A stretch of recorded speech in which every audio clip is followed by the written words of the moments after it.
All right, 1, 2, 3. Okay, here we are. Mid laugh. I don't know how I'm going to cut that. Doesn't matter to me. Anyways, Chaney, how you doing? How you feeling? I'm doing great. I'm feeling great. How are you doing? How are you feeling? I'm good. I am hustling these days. Like you said at the beginning of the call, I've got like what'd you call it? Dad brain, parent brain, Dad brain. Yeah. This when you can't remember anything and you just come up with the worst, dumbest jokes of all time. Yeah, my husband already has it, and we don't even have a kid. So hell yeah, I would love to get a sampling sometime of Naveen's best dad jokes because, like, listen, it's one of the best things in life to drop a terrible dad joke. Naveen's favorite thing. Okay, the last thing that he did, he saw someone with a band shirt on. God, I wish I could remember it off the top of my head, but it was a band shirt, and he does the like flipping back and forth, the switching, or say it's a band like, what's an easy one? Oh my God. Whitechapel. So he'd do, I prefer like Black Steeple myself. You know what I mean? It's the opposite of each word. Like, dude. Yeah. And he said it in front of someone to their shirt, and it was a person who doesn't hang out with us a lot, and they just had no fucking idea what he was talking about. So it's those kind of jokes. I love that bit. You know what? I don't know why I'm holding a lighter. I'm gonna tell you one of my favorite bits that you can give this to Naveen because he obviously appreciates the jokes that are only for you. You know, nobody's gonna laugh at him, but that's okay. So whenever anybody like makes a point, right, or they ask a question. So let's say you asked me, you said, I don't know what kind of vocals I should do for the next album. I would reply, the real question is, what kind of vocals are you going to do for the next album? And then the person looks at you very confused, and it's very enjoyable. It's terrible, but I love it. I do it all the time. I don't get it at all. I don't get it at all. And I'm giving you a confused look right now. That's it. It's the enjoyment of the joke teller to get the confused voice. But anyway, let's talk about what we're here to talk about. So yeah. I am a fool, and with the dad brain, I actually reached out to you and I was like, oh, are you releasing any more singles? And you were like, dummy, we released a whole EP. And I said, whoops. I know, I found it funny too, because when I just saw your reaction to Return to Me come up in my YouTube. Yeah. And I was like, it's interesting he chose that song because it's probably like the least versatility on the entire EP. So when I talked to you, I was like, okay, it makes sense now. But it was cool that you did that because I think there are a lot of cool moments on that song. Like there's a part at the end where it's like a more visceral type of screaming. And you even talked about it when you were doing that, the reaction. So I thought it was cool, but I also was like, all right, interesting pick. Yeah. But it worked out pretty well because, and as you know, I think Entheos is pretty, I was going to say an F-bomb. You got to wait till after the first 5 minutes. I know I already said one, so I hope you edit it out. I probably won't. But like Entheos is awesome. And I was surprised by that song because it was like, not to say that y'all have never explored like down tempo landscapes, but it was very like, comparatively down tempo. And I was like, wow. And I'm glad I did that song first because I think one thing that's hard for a lot of vocalists, and maybe we'll talk about this later, maybe we won't, is dealing with, especially in metal, dealing with less complex spaces. Cause like, it's so easy to default to just like holding out vocals on beat, like, bah. Yes. Bah, absolutely. So I'm excited to check out this one. And I'm really excited that we're doing one of your one take vocal performances because those are sick. Yeah, cool. I'm excited too. If anybody watching this doesn't know, you have had quite a few of these put up, and you had one that recently did how much? Like millions? Yeah, I think it's about to hit 65 million, which is insane to me. Because I just put those videos up, they tend to do pretty well. And every time Naveen and I shoot a new one, we're like, this will be the one that gets, 5,000 views. And we're okay with that. I don't give a shit. I do it there I go again. But I do it for my own enjoyment, because I was putting those videos up before they got views or helped me or my band at all. So every time we're like, okay, this could be the one, whatever. And they just seem to consistently do well. So it's always really surprising and really cool that that happens. But yeah, Instagram, love you, Insta. And it's always unexpected. Now we're not getting close to 65 million here, but I put up a video of me saying like, hey, get away from my car in various screaming voices. And I thought that was like dumb and was going to get like 400 likes. It's like hundreds of thousands of likes and millions of views. And I'm like, that's the amazing. one.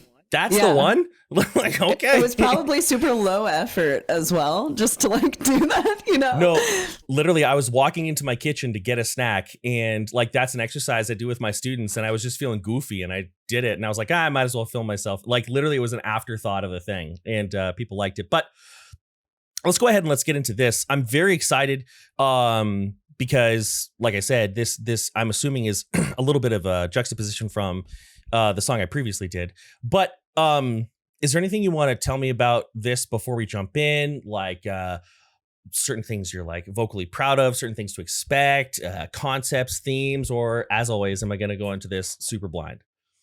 Well, you are going to go into it super blind, but one thing that I do want to say that I enjoy about like these live performance, one take vocal performance videos is that they always end up, I think, a little cooler than even what's put on the album. Because as a lot of people probably know, like as musicians, when we track an album, it's usually the first time that we are playing the song live, or the first time that we're just like exploring the song, playing around with the sounds on the song. Yeah. So one of my favorite things, my favorite thing about watching bands grow and evolve and watching the live shows is seeing what they do a little differently, seeing how they've improved on that album performance. So I think it's really cool that this is the video that we're choosing to share, because it is one take, first of all. I did not punch anything in. It's just me doing vocals. This is what you're going to see if you see us live. And it has like, I think like the little switches I do are cool. And like, you know, you'll see when it happens if you go back and listen to the song, because I know that you haven't heard this song before. Sure. But it's just cool for me as an artist to watch those things. And that's a part of what is so cool of this era of filming these type of videos. And it's given me the idea that maybe one day we will write an EP or an album or even just a song and not record it until we've played it live for 2 years, because I think it'd be cool to capture that performance as opposed to the first performance. That would be awesome. That would be awesome. It would also be great because, you know, oftentimes when you're writing music and there's a deadline.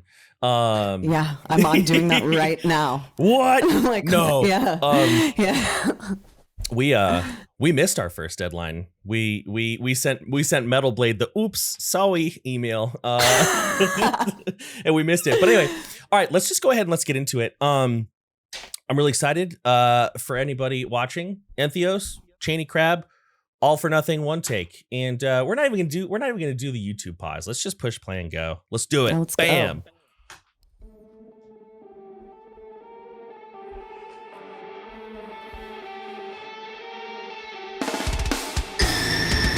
Oh.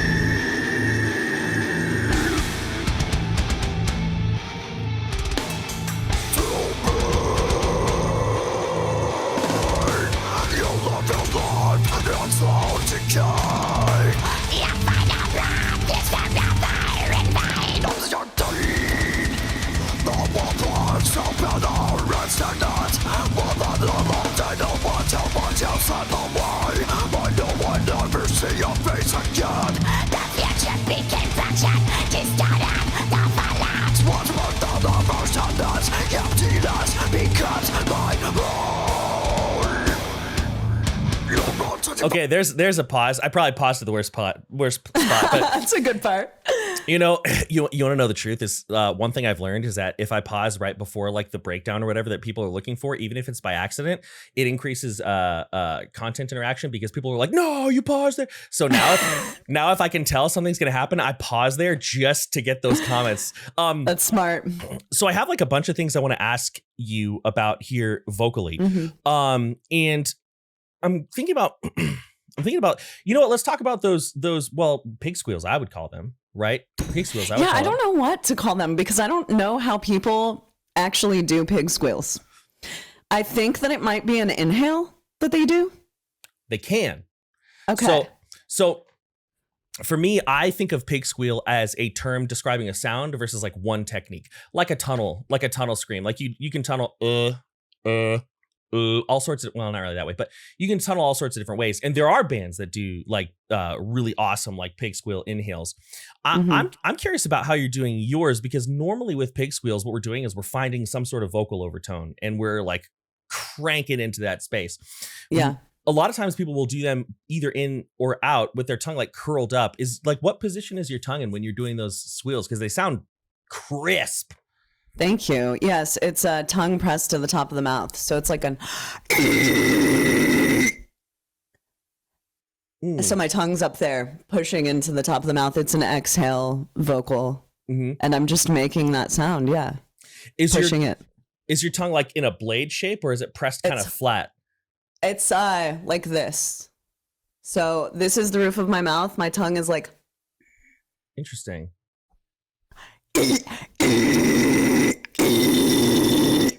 Interesting. Yeah. I don't do a lot of pig squeals primarily because we talked about this last time because I'm lazy and I only generally learn vocals that I need to learn for Kardashev, and Kardashev is not a pig squealy band. But whenever I have done them, my tongue is always like more like a bowl. Like if I was doing like a guttural, and then I just slide that back to where the soft palate and the hard palate kind of meet. Okay. But I'm not very good at it. Let's see how that sounds. Opposed to the one I normally do. So I normally go.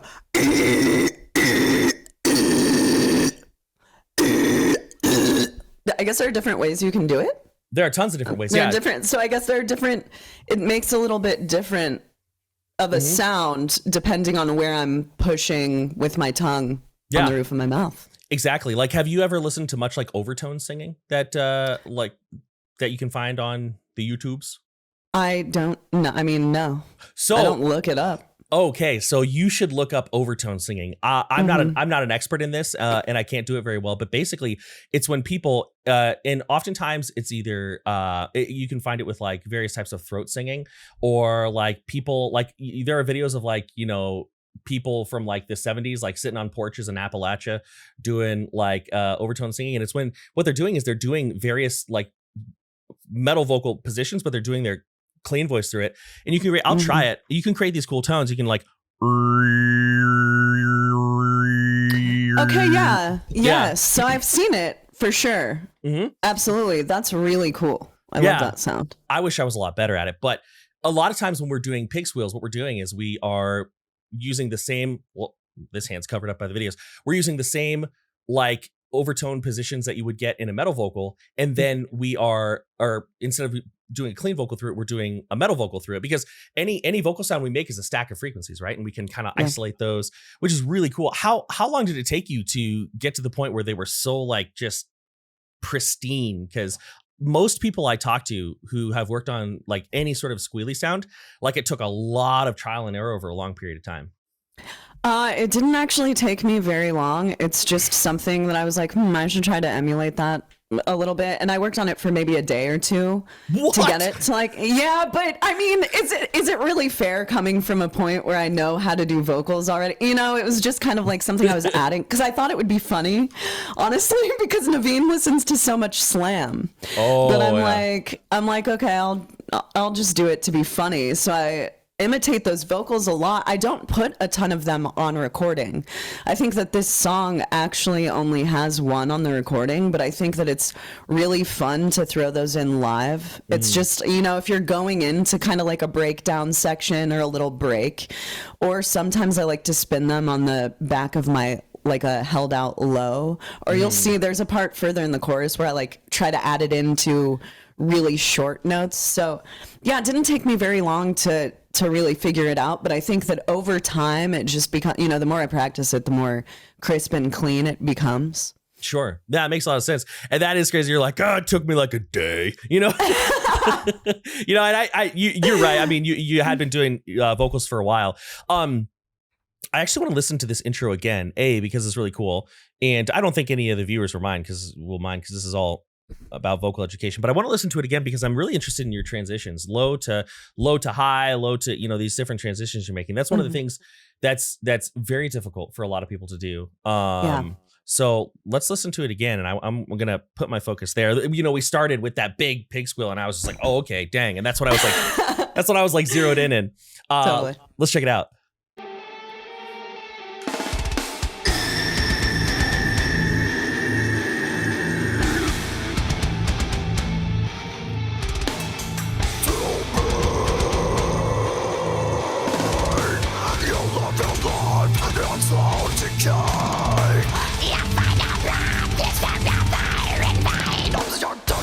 Yeah.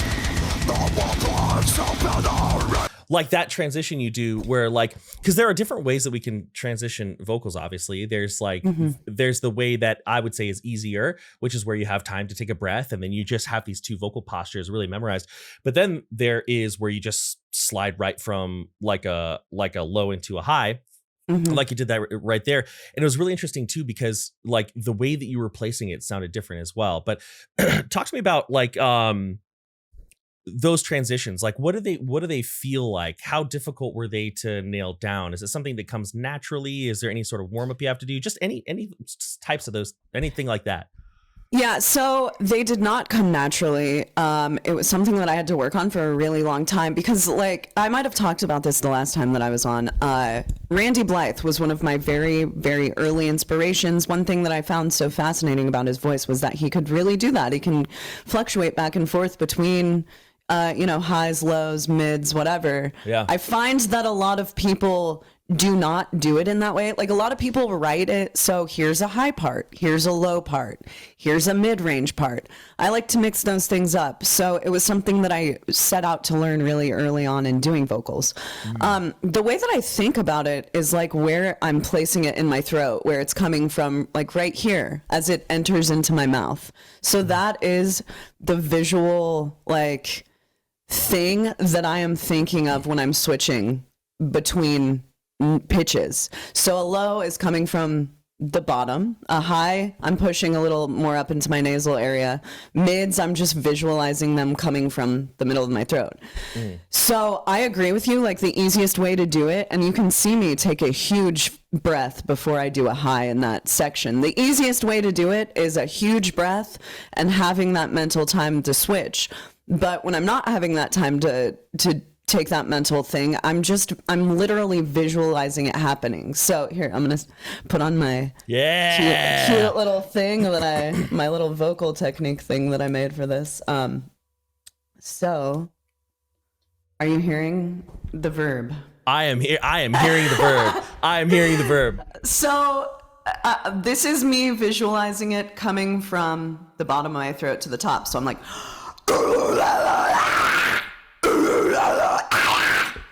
you know, it's just, it's strictly me visualizing it. Maybe you can analyze a little more what I'm actually doing there, because as you know, I have no fucking idea. I'm just throwing shit out there and I'm like, Mark, what the hell am I doing? What's going on? Yeah.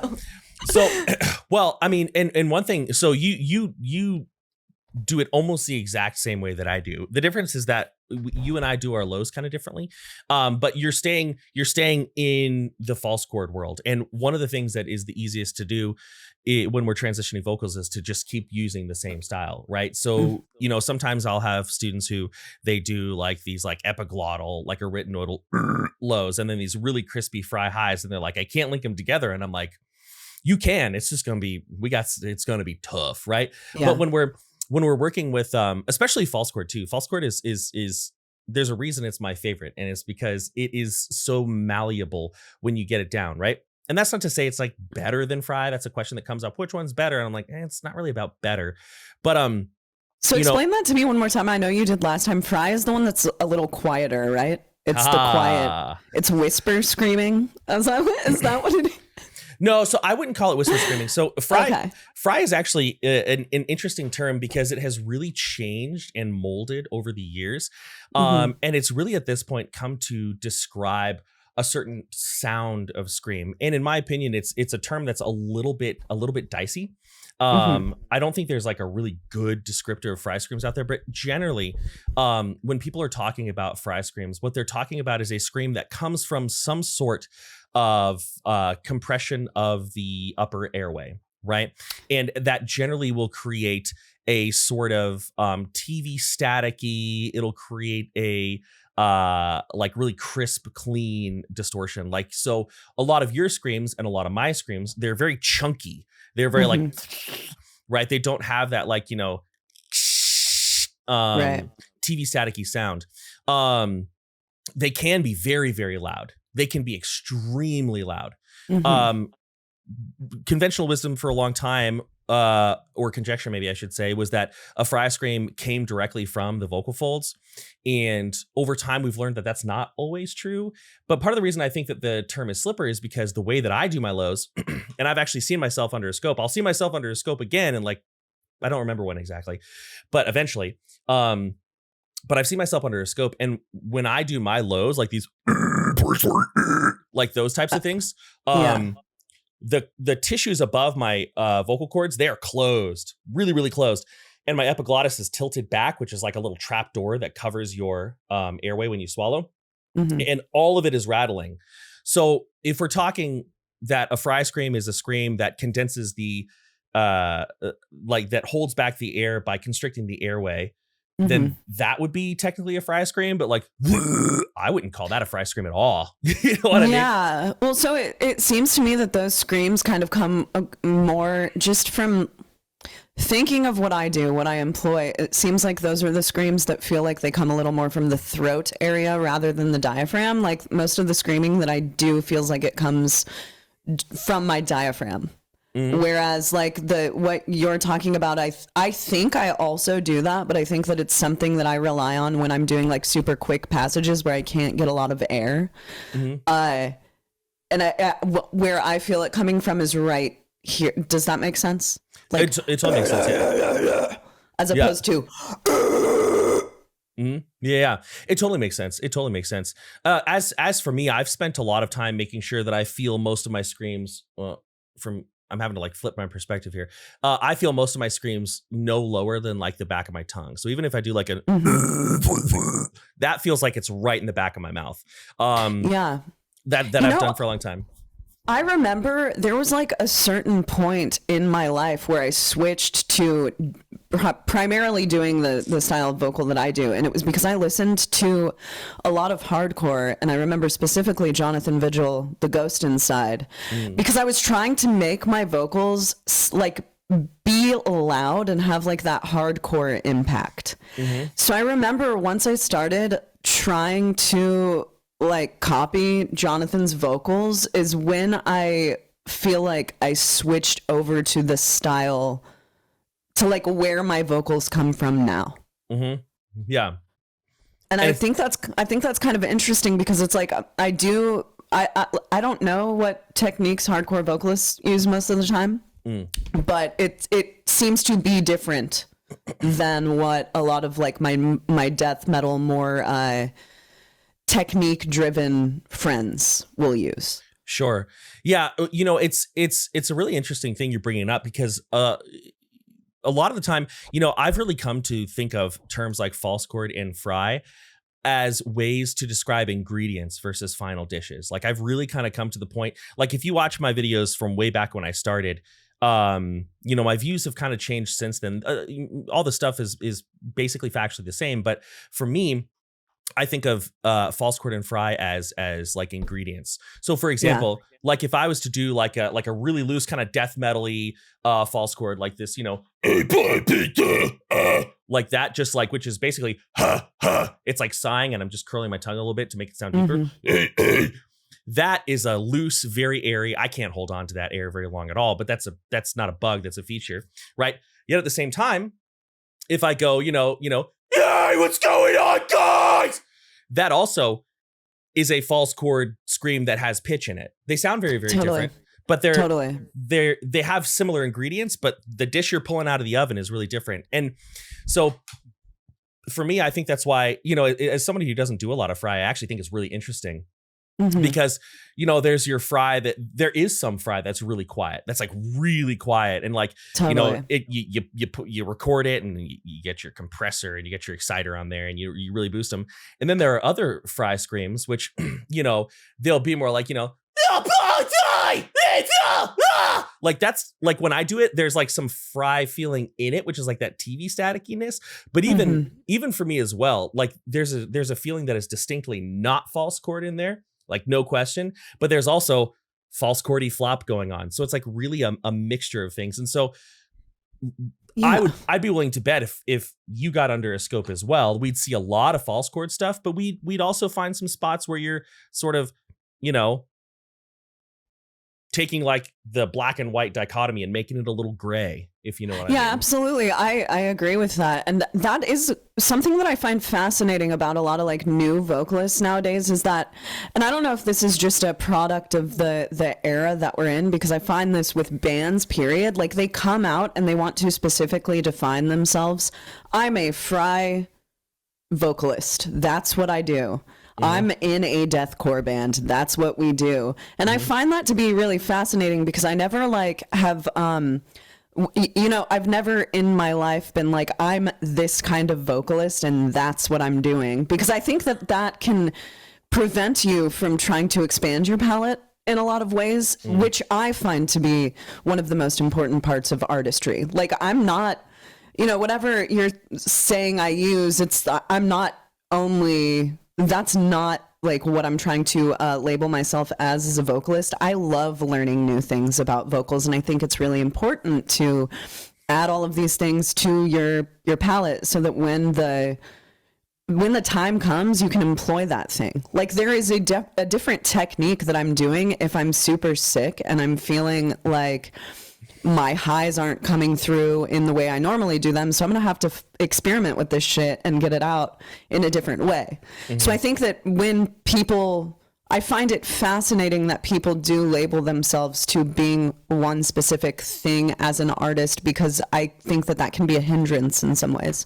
Yeah. You know, and what you're pointing out is something that is I think for anybody, you know, for anybody of the mid to elder millennial persuasion of age, you know, we can really hear a difference, right? Because back in the day, as you know, right, there was nothing. There was Melissa Cross's Zen of Screaming, and that was just kind of introducing two broad terms, and that was it. Most of us, you know, we learned vocals by listening to our favorite bands, but mostly just exploring our voice. Like, and this is the story that, you know, that I hear and that you hear, that we hear all the time, which is that like most of the way that we learned, and this came with its negatives, was just sitting in the car and seeing what felt comfortable. Not like, oh, this is a tutorial for a fry scream. Bop, bop, bop, bop, bop. Okay, I'm gonna put these two pieces of bread together and now I have a ham sandwich. You know what I'm saying? I think the downside of that is there was a lot of vocal injury back in the day.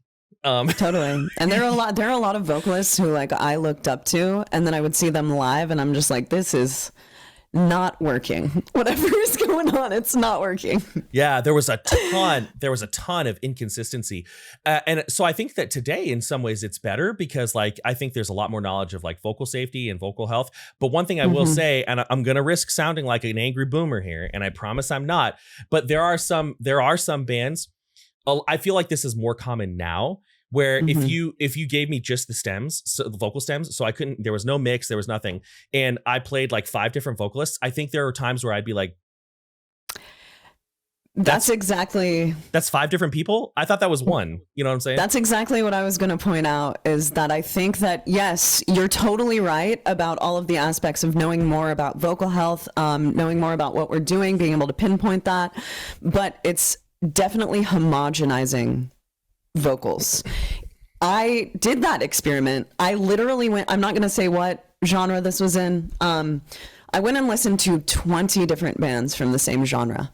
I could not tell one of them apart. Vocally, musically, couldn't tell one of them apart. And that's not to say that there aren't a bunch of unique bands out there doing the thing, but I do think that is a testament to everyone kind of learning from the same couple of spaces. Whereas I think that it's cooler to come in to it like knowing a little bit of vocals and then trying to dial it in, getting, maybe not being cognizant of the fact that you're developing your own style, but just trying to figure it out on your own, and then coming into learning about what you're doing, and then learning about how all of this vocal health and all of that stuff, and then adding all of these new techniques into it. Because something I'm really longing for hearing in metal is like something fucking new.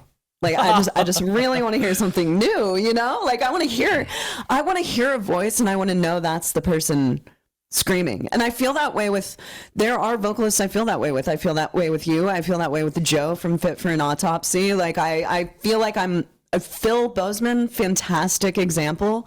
Like I don't feel like those guys are trying to simply do what a lot of other people are doing.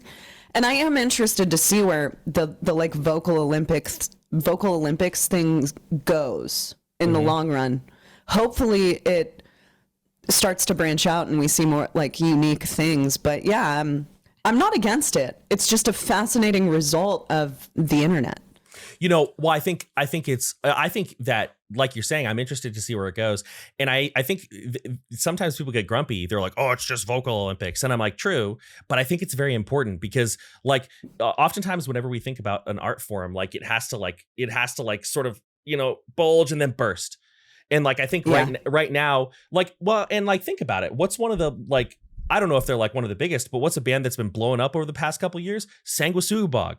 And Sanguisugabogg, old school, right? Mm-hmm. And people are eating it up because I think that as, music has gotten more technical, we'll say, people have been like wanting something a little bit more simple. So it's tough. Agree. It's tough to say, but let's talk about your voice, because I just realized this is a fascinating conversation, though. I love talking about this shit. It's It is. One thing I will say is that building on what you're saying, I will say that over the past couple of years, my method of teaching has changed entirely.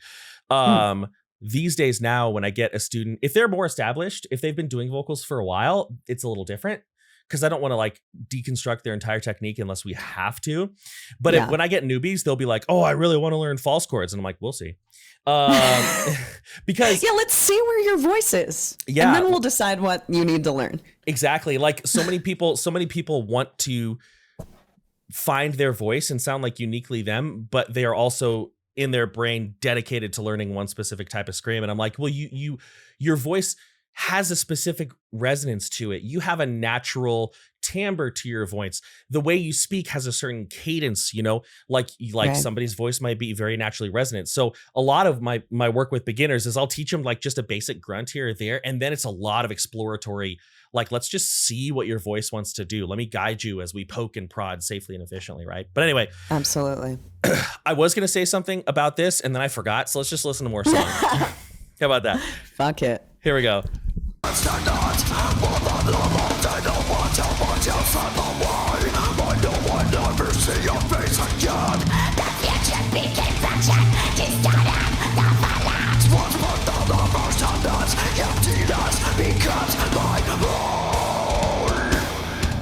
Yeah, well.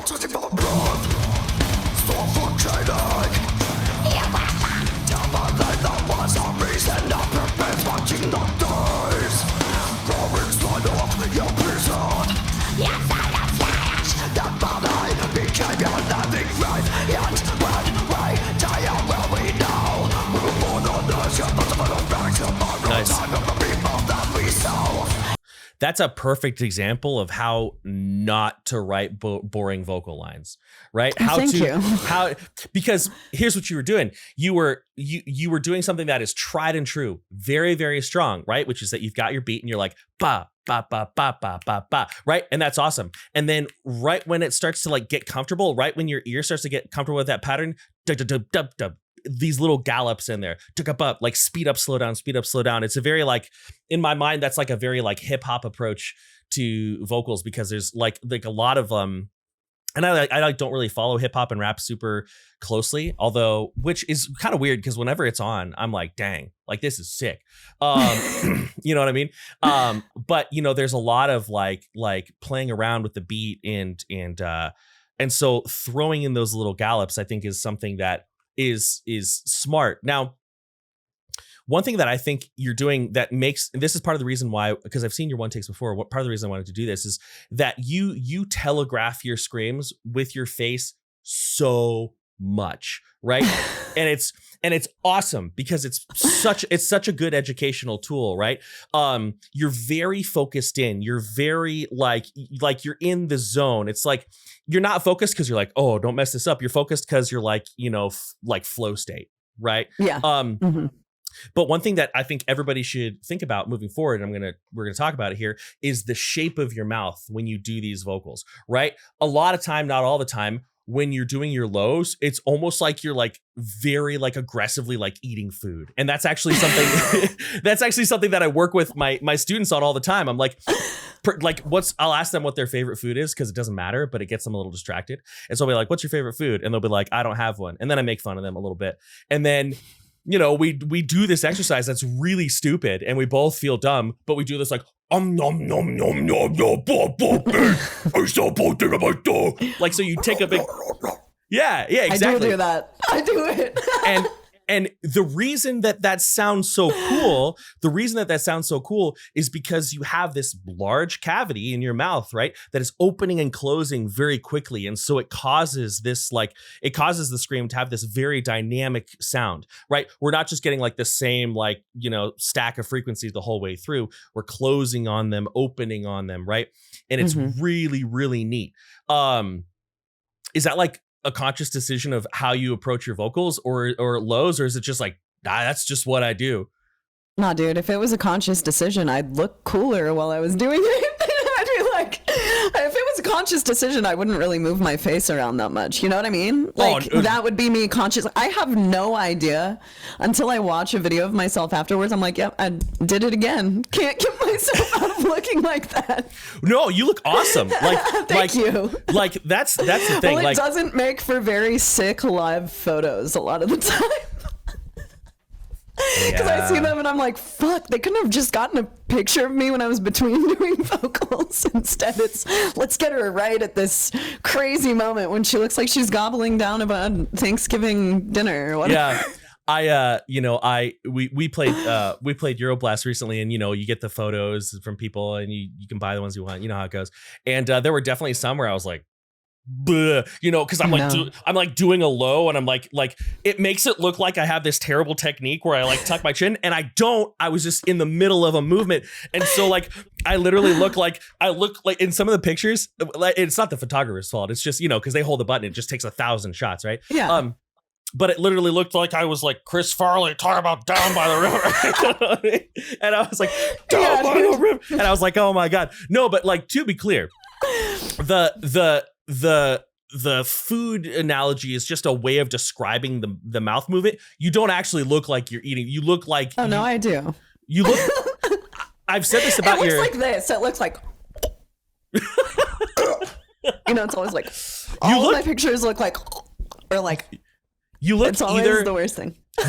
You look very, when you're doing vocals, you have a very either confident or like venomous. I've used venomous to describe your vocals a lot because it's a good word, but you have a very good presence. Don't worry. Nobody's like watching you and being like, is she eating a turkey leg? What's going on here?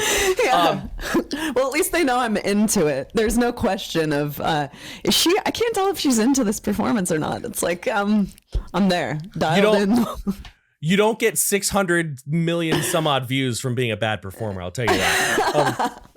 But anyway, and then the mids, right? The jaw is about the same, but rather than the lips curled in, you do more like anyway, it's more like, so you can see some of the teeth. And then the highs, your mouth gets like really wide and it almost is like kind of smiley. It's almost kind of like smiley. And it's just like such a good example of how much we control our screams with the front of our face. Oh, absolutely. You know what? The other night we were doing a Twitch stream and someone asked me to do a low with a high face. And it's like I can only really push it down to like a lower mid when I'm doing that. Like the facial movements look kind of funny, the lip movements, the mouth movements, but they're all purposeful. They're all there for a reason. You know, the reason that is essentially, it's not just the opening of our face, but when we smile, you know, when we do like a hello, right? Hi, we're actually changing the shape of our vocal tract. And this reminds me of a question I wanted to ask you. We'll get to it.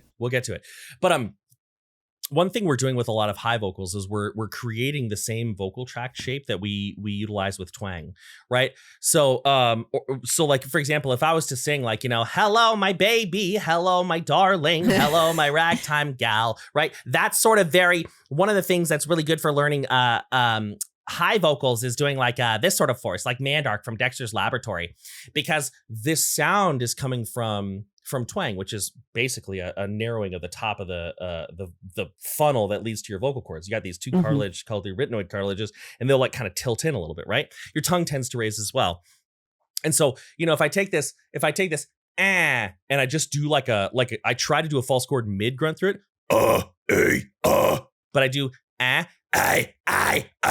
it starts to become a high. And a lot of that is just because the vocal tract is a different shape. So this smile that you're doing, being only able to bring it down low, I think you said, that's a cool illustration of how important vocal tract shape is. And I'm glad you described that, because sometimes my students, they'll be like, oh, I suck at my vocals. And I'm like, why? And they'll be like, oh, because I can't get this high scream super low. And I'm like, well, it's because you need to stop doing a high scream and start doing a low scream.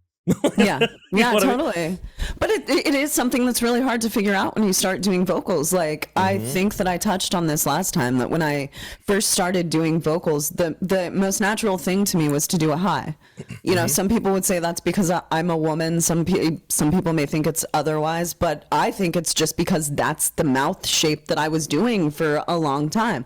And I didn't really understand for a while that I needed to start shifting my vocal tract, like you're saying. It's very important. Yeah, it's incredibly important. And you're right. It can be hard to find on your own. And I think, what was I going to say? I don't remember. So let me actually ask you this question. One thing, and this is specifically about high vocals. One thing I've been really just kind of playing around with and looking into my own recently is the role of nasality in high screams. And this is actually something I only discovered about myself like a month ago, right? Yeah. So we have two types of nasality, right? Or we have two main words. That's a better way to say it. We have two main words that we can use to describe nasality, right? And that's hypernasality, which is like up in your nose. And when I plug my nose, it augments the sound of the vocalization heavily because there's so much resonance in my actual nasal cavity. Now there's also hyponasality, which is like you sound like you have a cold. This sort of sound, and actually that's not really resonating in my nose at all. One thing I learned about myself, and this is true of many vocalists, is that when I scream, I am incredibly hyponasal. I would have assumed I'm hypernasal, but if I do like a high scream,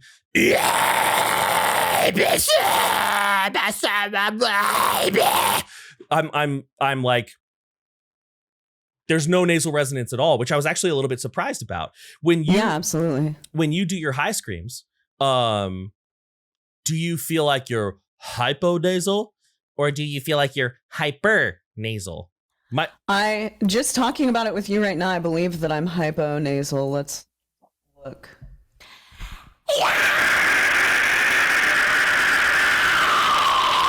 Yeah.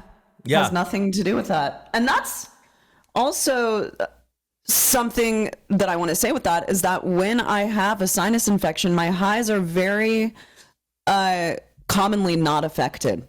My lows are usually affected, which is interesting. Because you would think it would be the highs. It sounds very, like you're saying, it sounds very nasally when you're doing it. And I think that's how people would describe it, just because it is coming out of the top of your face. That's how it feels. But yeah, it affects my lows much more. And I think the reason for this, and this is actually kind of what got me to think about it, is I was talking our clean singing coach, because we have two coaches. There's me and then there's Verona who does all the clean singing, and we were talking about the concept of twang. I don't remember why, we just were, and it came up how we were like, yeah, a lot of people confuse twang with nasality. It's not, it's different. And then and this is something I've known for a long time, twang is not nasality, but when we were talking about it, I was like, now wait a minute. And so I like kind of played around with it, and that was the case. So it's interesting that you say that. I kind of was unsure, because I was like, they sound kind of hyponasal, but at the same time, sometimes, not all the time, you let a little bit of vocal pitch through that does sound kind of nasal. So it's interesting. Let's keep going on, and then the viewer, you can listen to that hyponasality. Here we go. Dang, we've been filming for 45 minutes and we're only a minute and 17 seconds in. Oh my God. Yeah. No, this is gonna be a good video. These are the types of videos people like. I used to be worried like that these went too long, but the most popular like reactions with vocalists I have are the ones that involve lots of meandering. So hell yeah, appreciate it. That's good. Hell yeah. Here we go. Yes, you're not a 16 months. So for more, think of everything you want, turn your eyes and watch it go. There it is again.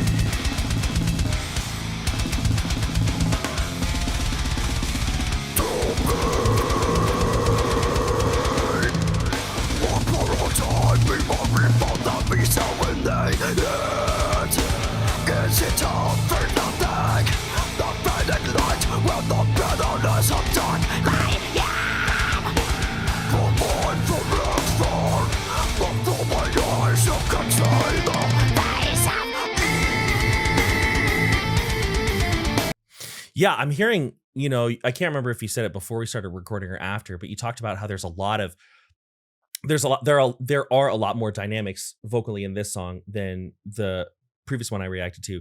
And I'm definitely, especially in that section where you were doing those lows, and the lows had like this dot, like those little squealy moments were like coming through briefly. Yes. That was very cool. Thank you. That was totally on purpose too, which people might not, Yeah, I just wanted to sneak that in and see if anyone would catch on to that, because it is really cool once you have a grasp on that pig squealy thing to just like be like, yeah, I got a little squeak for you in there, got a little squeal. Well, I'm glad I caught it then. I'm really glad I caught it. It's really cool, and it's another way.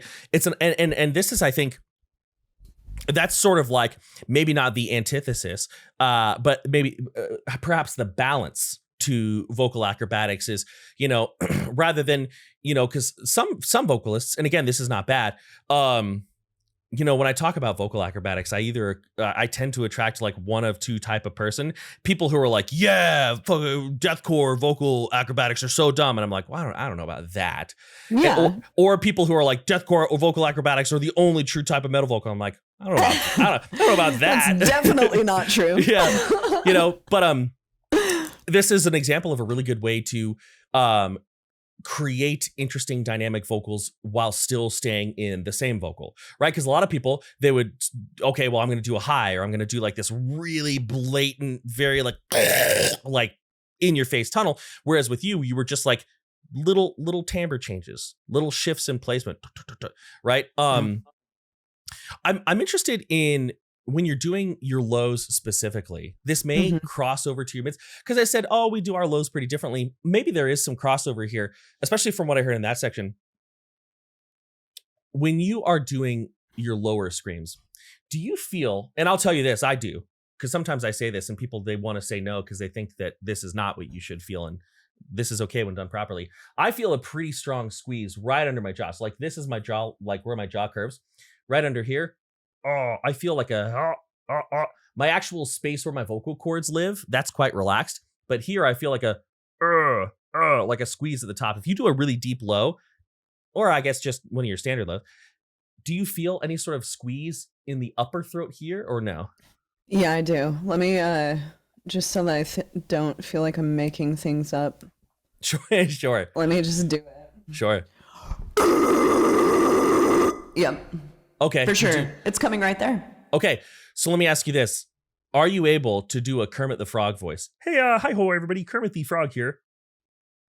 Hey, I don't know. What are you doing with it? Hey, hi ho. I'm not doing it right. Hey, hi ho, everybody. So this is the reason I ask, because if I take like a low vocal and I turn it into just clean vocals, it's a Kermit the Frog voice. So if I take like, and then Miss Piggy kicked me out of the house because I didn't order the right kind of takeout,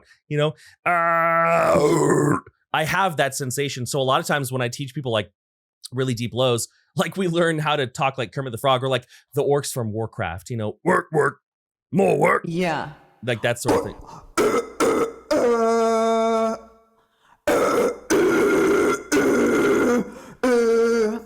I don't know. I don't know how to talk with it. I don't know how to turn that into a character. You know what I mean? You know how some people can do a voice for a second and they don't know how to do they can't like do the entire dialogue. That's how I'm feeling with it. That's super. It's actually really difficult. It's the sort of thing that, I'll teach my students to do, but we also don't like knock our heads against the wall for too long with it.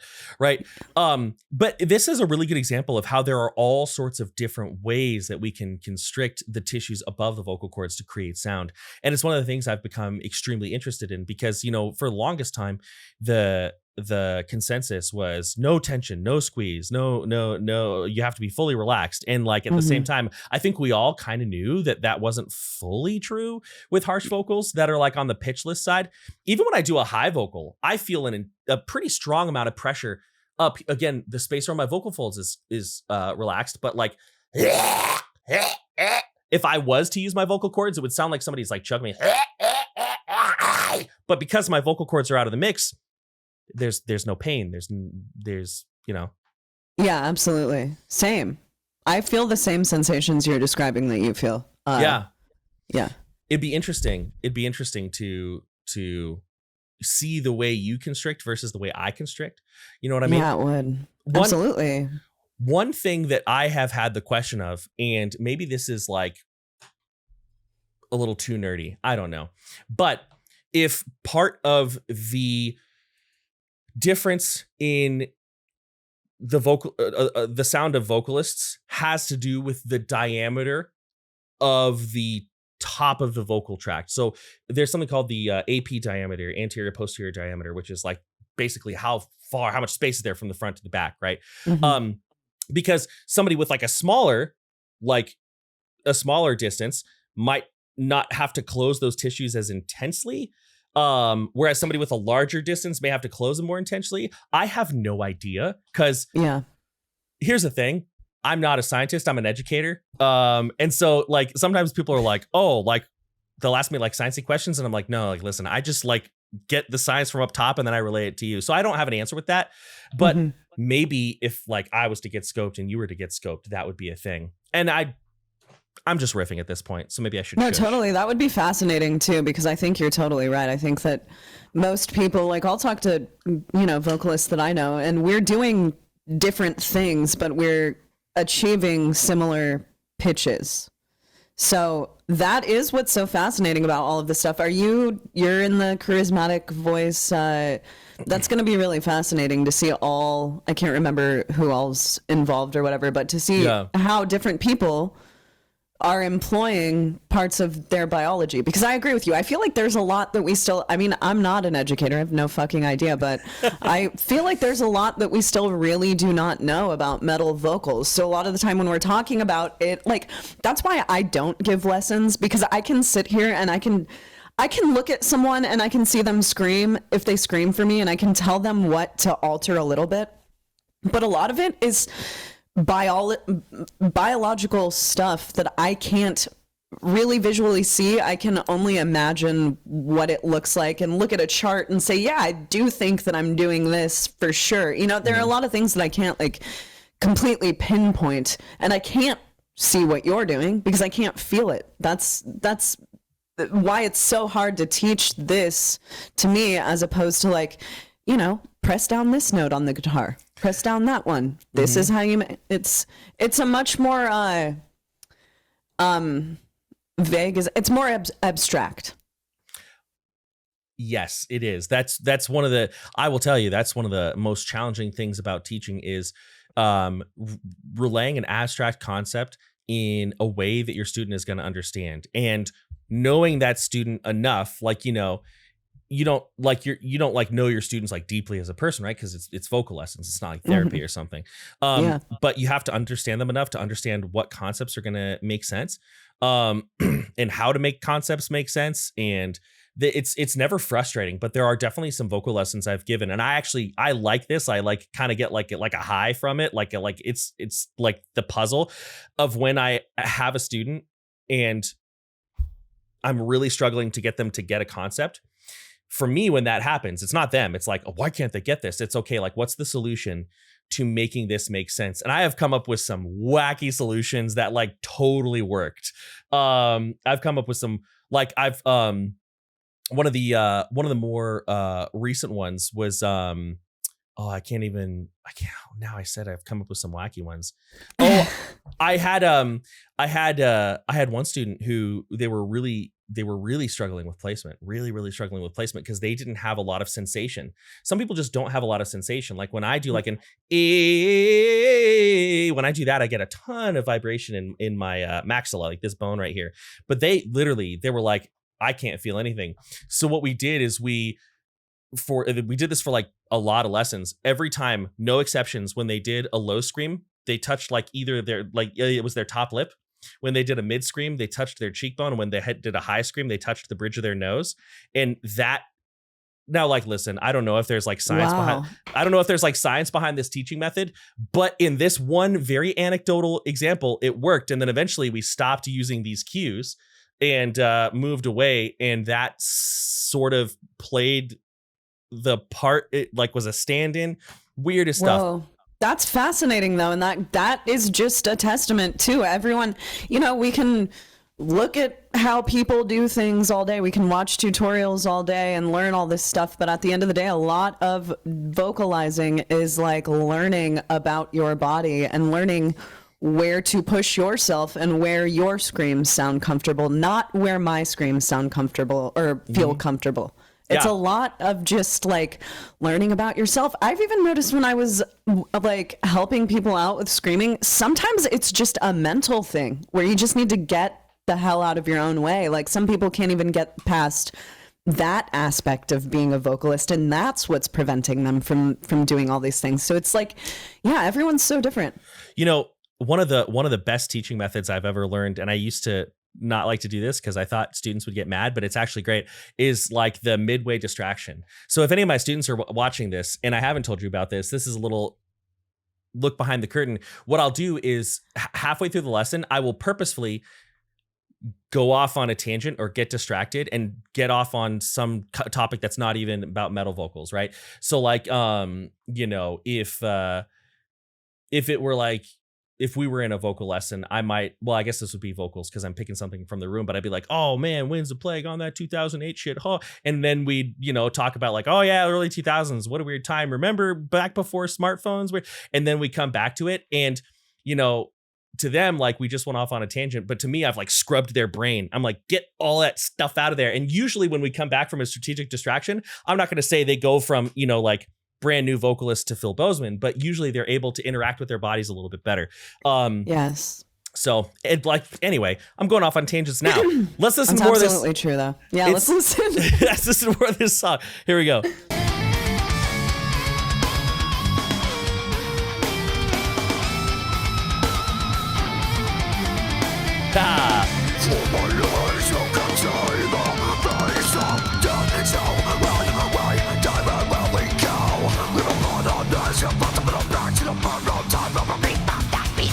Oh, yeah.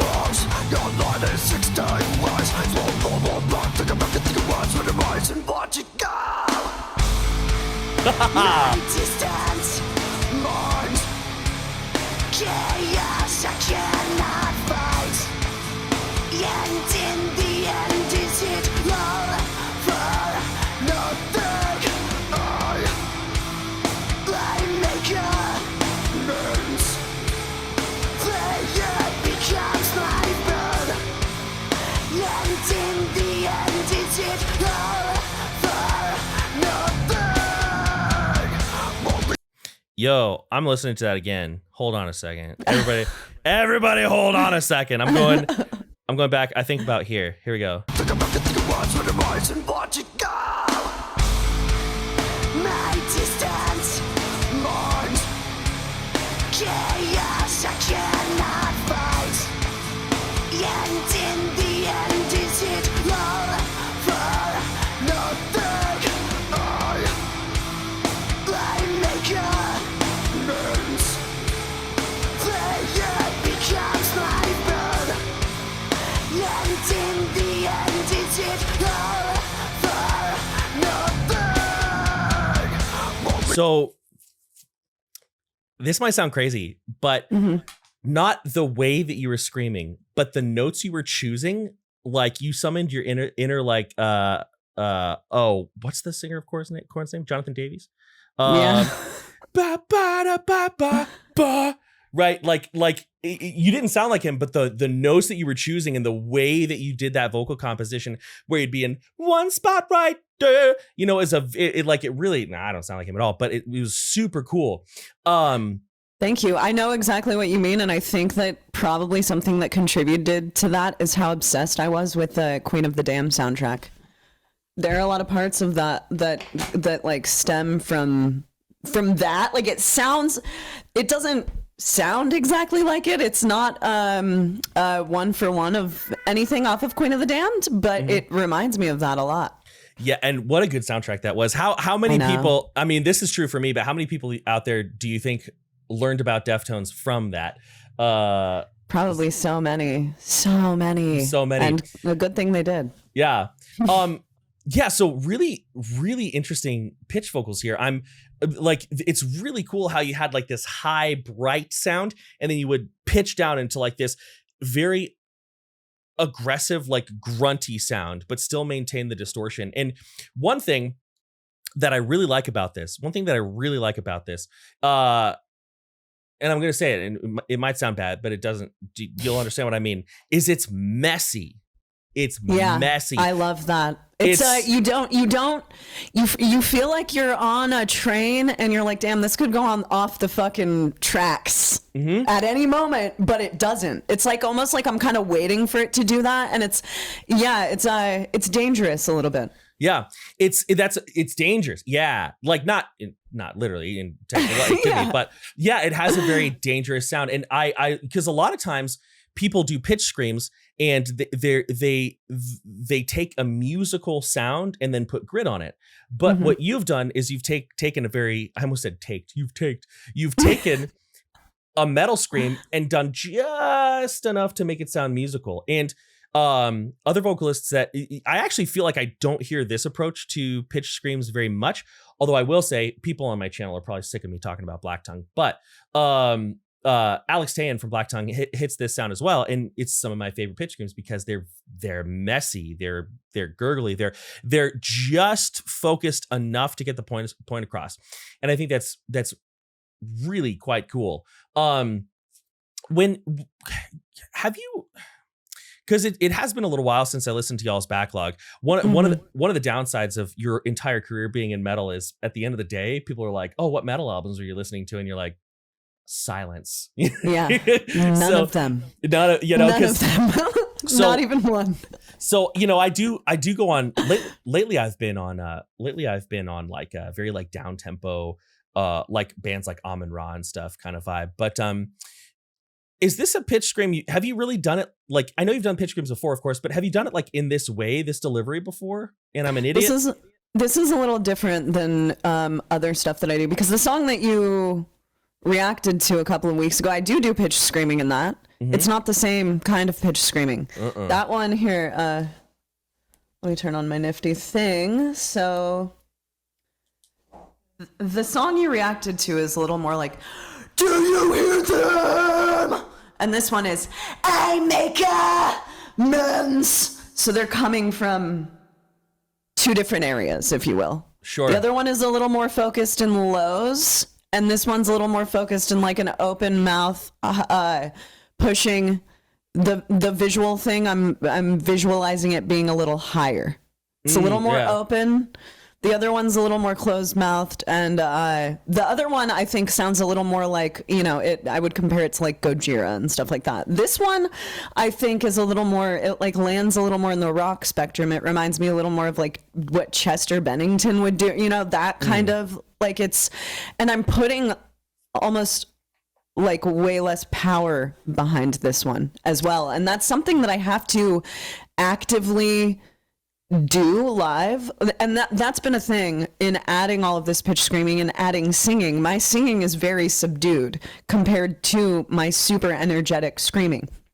So when I'm doing this part, I go from like, "What's rising, watch it go," and then I have to like lay back a little bit and be like, "My distance," like actively take a moment of rest or take a moment to catch my breath and focus on this being something that I'm not pushing as hard. Otherwise, my voice will crack. Otherwise, it won't come across well. Yeah, no, I know what you mean, because it's very similar to me too. When I'm doing like my pitchless screams, right? They're very like, again, relaxed around the vocal folds, but in my body, very intense.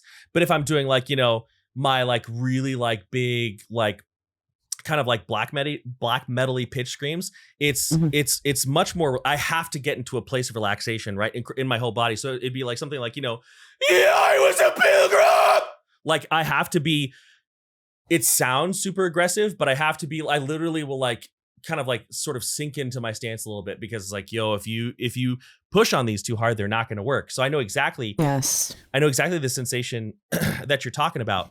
What was we talked about this before, but maybe your answers changed a little bit. And even so, this might be maybe somebody hasn't seen the last video. So good information here. When you're writing your vocal compositions, when you're deciding like, okay, what, not even just the lyrics, but that's very important. But, I'm going to go da, da, da, da, and, I'm going to do a high here or a low here, or this, I'm going to do some pitch screams. Do you just kind of vibe, or do you have like a general like rule of thumb? Like a really common one is like, if a guitar is doing a solo, the vocalist shushes. Like that's a really common, like. Yeah, more people should acknowledge that rule. I hate when I hear a fucking vocalist over solos. Like, shut up, dude. It's vibe. It's all vibe. I wrote this part before I wrote anything else in the entire song. Oh, really? Just because it's the part, I heard it stuck out to me. Open parts, going back to how you wanted to talk to me about like writing for open stuff in metal, that's what comes really quickly to me. If I go through a song, usually a part that I think calls for a singing part, like I'll get the melody before I get the rest of the song. Because like, I don't know, any song that I'm given, I listen to, and I'm just waiting for essentially the words to stick out to me rather than for me to go in there and place the words and the parts where I think they should be. Like I'm trying to have this sixth sense when I listen to music, and the sense is what is the missing component here? What is that missing note? What is that missing scream pattern that needs to be on this song? Almost like it's I'm like waiting for it to happen to me in a way. Like I can't force things in, because I will for the rest of my life. I've done this before. If I'm forcing in a part that I don't know if it really fits there, I will listen to it and it will stick out to me on that recording for the rest of my life. And the way that I can tell if a song is done to me is if I listen to it and there's no part that's like a prickly needle that's like stabbing me every time I'm listening to it. And that's how I can tell if a mix is done. I want to listen to it and I don't want to like be like, that there's something about that that's not right. So it's all vibe to me. I'm not going to do a pitched screaming part over a fucking I would do it over a blast beat part, but there aren't parts in this song that have blast beats that would call for that. You know what I mean? So stuff is obvious, but it also is super reliant on vibe. Because I don't think that you can really, if you aren't paying attention to the vibe in some way, then I don't think you can really write a very good song. And oftentimes I think that not using vocals, not using your voice is just as important as using your voice. Like sometimes you'll hear songs and it'll be a metal song and I'll just hear the vocalist never stop. Like never stop. There's no room for the instruments to breathe. There's no room for the song to be a song because it's like this person just didn't really know how to like vibe and capture the essence of their band and know when to not write just as much as knowing when to write. Yeah. That's a huge one. One story that I love to tell is, I've told it on the channel before, but again, every video is always somebody's first video. I was doing some vocals for one of our old albums, and we flew out a vocalist, Jim Martin, of a band called Aegean. You know, he was like kind of helping me write, I was totally excited about it. And I was like agonizing over this section. I was like, oh, I don't know what to do. And he looked at me and he's like, you just shut up. And I was like, okay. There's a little, and I was like, dang. And that there is not a single song that I write these days where that advice doesn't sort of ring so true. You know, if ever I'm struggling with a section, I just remember Jim being like, you could shut up. And I'm like, God, thank you, Jim. That's the best advice I've ever gotten in my life. 100%. I think that a lot of vocalists do need to hear that because I think that it's our natural instinct kind of when we learn things like this, like we all want to show off. You know, you want to show off every single thing you can do. I didn't know whether to react to this song or another song with you because a different song I'm singing in. This song I'm not singing. This pitched scream that we're talking about right now is the closest that I get to singing. The other song I'm not pitched screaming. But I think that's important to pay attention to, that we don't need to employ all of these variations and styles in every song. Not every song calls for every single thing that you can do. And I think that sometimes people get caught up in wanting to show off and wanting to show that they can do every vocal style, and they aren't paying as much attention to like, is this a good song that people can listen to? Am I jiving with the band, or am I just, you know, trying to show off and trying to do too much and not really thinking of anything creative that's sticking in people's minds? Because honestly, when you do stuff like that, it's really hard for a listener to catch on. Like, consider that from a listener's point of view.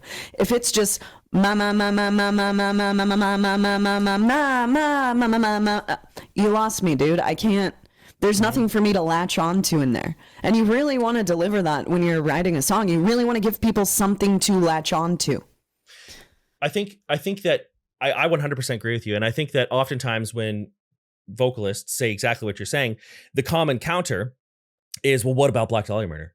Well, what about Black Dahlia Murder? Because like Trevor, he was like all gas all the time. And I think that what people don't understand is part of the reason why Trevor was so good was he had a lot, even though, yes, a lot of their songs he was doing vocals over the vast majority of it, he had such a good way of like basically like paying reverence to the beat. You know what I mean? 1,000,000%. And that is why there was a band before I moved away from Des Moines. They sounded a lot like Black Dahlia Murder, and they wanted me to join their band. And I was just listening to it. Dude, Trevor, one of my fucking heroes. He's on the Mount Rushmore of vocalists for me. I just couldn't do it. It was too like, I'm not the same kind of vocalist that Trevor is, you know? And I knew that I wasn't like serving the material in that way, because yes, Trevor is like, it is like constant vocals, but I'm just thinking of my favorite Black Dahlia Murder song, which is Warborn, and it's and his vocal pattern is so this but burning, it's kind of like swashbuckler in a way, and he's following that groove so fucking well that even if it is a constant barrage of vocals, sure, but he is still, the placements are so perfect and the pauses are so perfect that it doesn't seem, he's complementing the song very well. It doesn't seem like it's a constant in your face vocal thing. Yeah, it's a really good example of being able to do something is not the same as being able to do it well.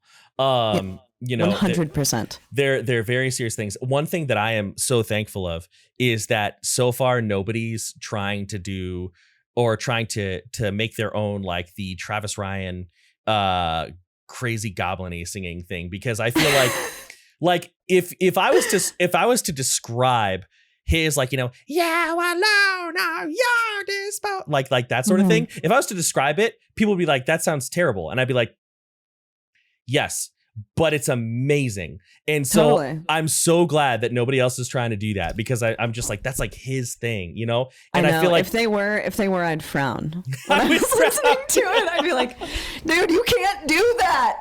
You can't do that. The only exception I can think of is there's a Shadow of Intent song where Ben does something very, very similar as like a background layer that's like really kind of like subdued and tasteful. And that was pretty sick. But like if somebody's ever like, nobody's ever asked, but if somebody's like, can you teach me how to do the Travis Ryan singing? I would be like, no, that is his. You stay away from it. You stay away from it.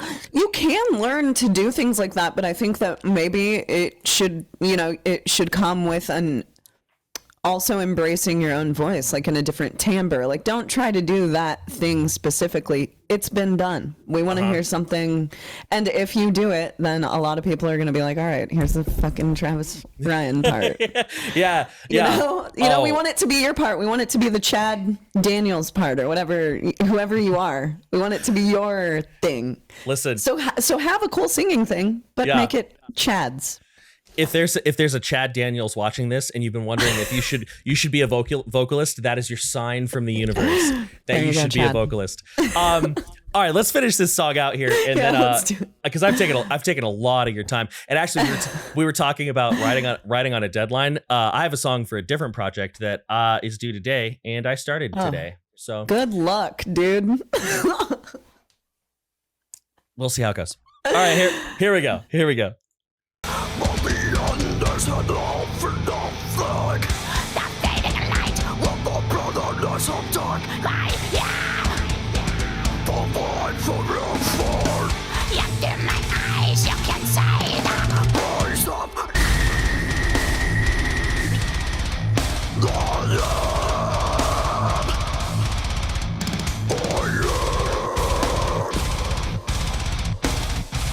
with the my eyes you can say the voice of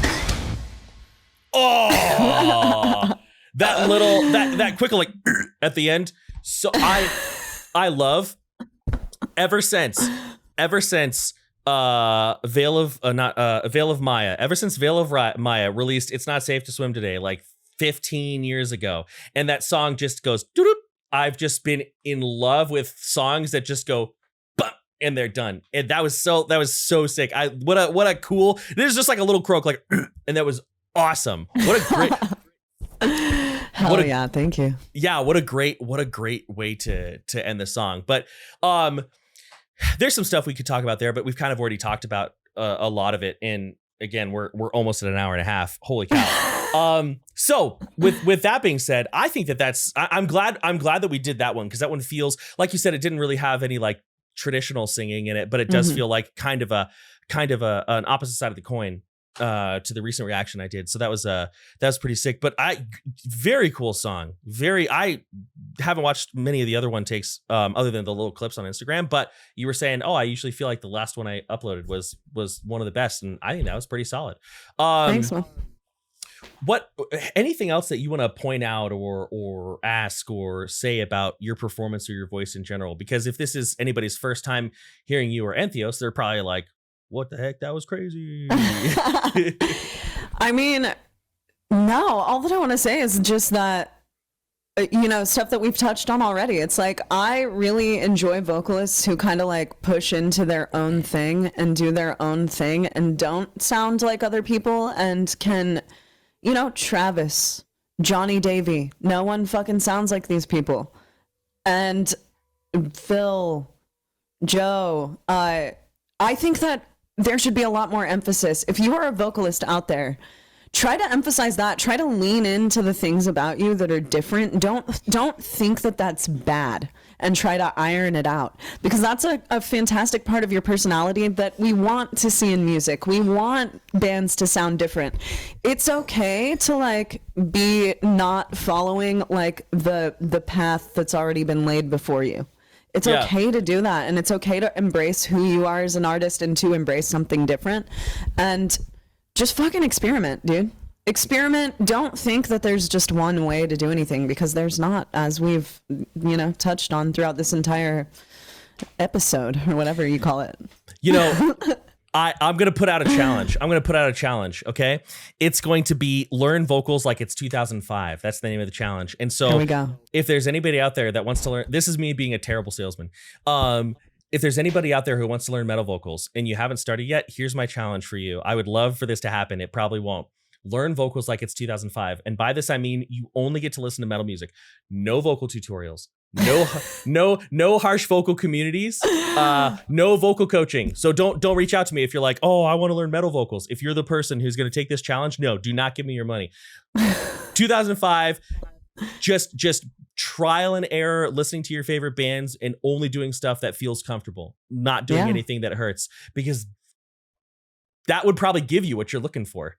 Dude, it probably would. And no in-ears. No in-ears. You got to do it raw dog. You have to raw dog it like we had to do. All right, I'm gonna say in-ears are so good for not straining your voice, though. Oh, dude, I will never. I will say this: I will never go on stage without in-ears. Even I was doing a guest vocal part all summer, and I'm like, give me a fucking pack, give me a click track. I'm going on with ears. That's the only way I can hear myself over your cymbals and guitar. It was we were so lucky when we played at Euroblast in October. And maybe this is standard now. That's the first show I'd played in 8 years. So I'm behind the times. But it was awesome because we had a little app on our phone and we could create a custom mix in our own ears.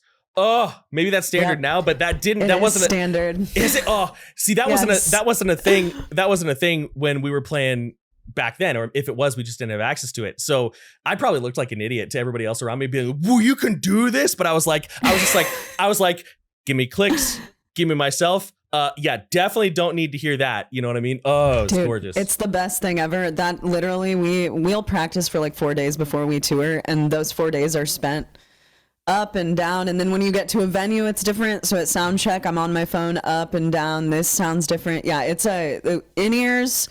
That's one thing that has been amazing that everyone has embraced is technology. And yes. I'm old enough now. I feel like it came around with Gent and with like Periphery. Like those guys really brought a lot of like pro shit into the scene that people were not using before. No one had like an Axe Effects. You didn't pull up to a venue and the local band had an Axe Effects and a whole in-ear rig, Absolutely. So, I love it. It's amazing. The future is amazing, dude. Oh, it absolutely is. I was trying to remember a specific thing. Anyway, it doesn't matter. But based on what you said, Misha Mansour, I think he was one of the main players in making like being a gearhead cool. Yeah, absolutely. People have been gearheads for a while, but it was like cool and like, a cool, I remember everybody was like watching his videos and they were like, oh, his studio looks so cool. Oh, I want to build like this cool studio. So, and I agree. A lot of times, sometimes you'll hear like old heads, like begrudging the rise of the home studio. I think it's awesome. It's amazing. Yes, it has come with a little bit of a downside of a lot of people creating really samey music, but at the same time, I think it's a net positive because I think it has put a lot of power into a lot of really good musicians' hands. So I absolutely agree. I think it's very important. It's like what we were talking about earlier, just to circle back with the Vocal Olympics thing. It is a good thing because then people learn all of this new stuff. They learn how to take care of their voice. It doesn't hurt. The important thing is that people break out of that. That people don't just do the same thing as everyone else, and it's like that with gear. You don't want every single record to be produced with the same exact plugin, the same exact e-kit and whatever else. But it is great to have that shit because recordings there is like a baseline for how a home recording can sound now. And believe me, it's way better than back in the day when we were putting a microphone in the middle of the room to get the demo for me to do vocals on from a band practice. It's a great thing. It is a great thing. Well, let's go. I agree with you. Let's go ahead and wrap it up. So for anybody who this is their first time hearing Entheos or their first time hearing about you, why don't you drop the best ways for people to follow you, and you've got your podcast as well. So go ahead and just plug anything you want to plug whenever you're ready. Yeah, follow me on Instagram, Chaney Crabb. Follow the band, Instagram, TikTok, I don't know, Facebook, all social media, Twitter, podcast. Yeah, we do Twitch streams. We're like doing this, practicing live all the time now. So that's cool. Copper Crab, come and check us out. I don't know. Anywhere social media can be found. And listen to our new EP, An End to Everything, that came out 2 weeks ago on Metal Blade Records, dude. Be better than I know. It's like we're both on Metal Blade. I am in the music industry and I was late. I didn't know anything. I'm an idiot. Way to go. I know. It's crazy. Carta fail, dude. That Carta fail. That's got to be. Well, that's we're gonna make a shirt. I don't know. We're gonna do something. You should. That's genius. All right. Well, thank you so much for hanging out. Thanks for having me, man. Yeah. Thanks for watching, everybody. As always, many thanks. Much love. I'm out. Peace out.